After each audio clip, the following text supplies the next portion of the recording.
Bonsoir à tous, j'espère que vous allez bien. Bienvenue au premier numéro de notre émission Au Salon. Alors, commençons tout de suite.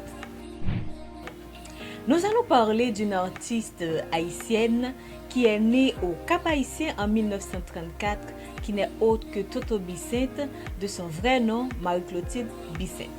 Elle s'est faite remarquer sur scène pour la première fois en France comme chanteuse, compositrice et par la suite elle va être reconnue à l'échelle internationale à travers ses œuvres Au Sorti Post Marchand, Haïti mon pays, Souffle Vent, Papa Loco, Simbi Andezo, La misère pas douce. Alors Marie-Clotilde Bicente est issue d'une famille bourgeoise, mais elle a pris plaisir à chanter la misère du peuple haïtien, notamment de la classe paysanne, et aussi la spiritualité vaudouesque. Contrairement à ce qu'on peut penser, elle n'a pas passé toute sa vie en Haïti.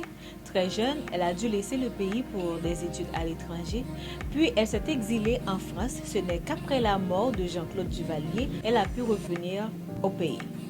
Victime de cancer du foie, elle meurt le 4 juin 1994, mais elle reste, par ses œuvres, une mémoire afro-caribéenne pour reprendre le national.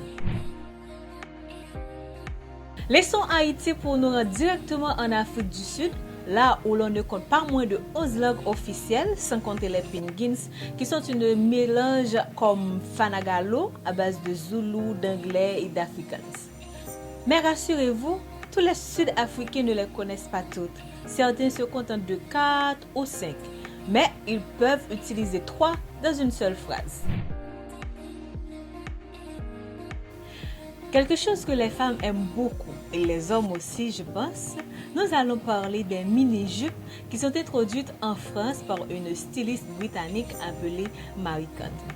Elle a décidé de raccourcir ses jupes longues pour pouvoir attirer et séduire les clientes. Très aimée par les adolescents, mais dégoûtée par les conservateurs et les parents, les mini-jupes ont tout de suite séduit les jeunes filles qui voulaient affirmer leur féminité et prendre leur liberté et montrer leur sexualité. De nos jours, elles sont plus ou moins acceptées, sauf à quelques endroits, mais elles restent des incontournables dans la garde-robe des jeunes et pourquoi pas des plus âgés. Notre mot du jour est épopée. Une épopée est un long poème ou récit de style élevé où la légende se mêle à l'histoire pour célébrer un héros ou un grand fait. Une épopée est une suite d'événements historiques de caractère héroïque et sublime.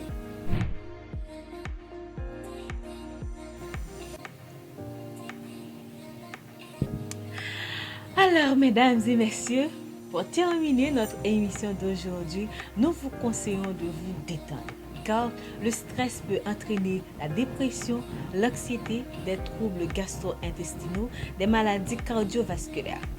Alors, lisez, regardez de la télé, faites ou écoutez de la musique, pratiquez la méditation ou le yoga, passez du temps avec des amis et pourquoi pas, faites du sexe. J'espère que vous avez aimé les différentes rubriques. Je vous donne rendez-vous la semaine prochaine pour un autre numéro.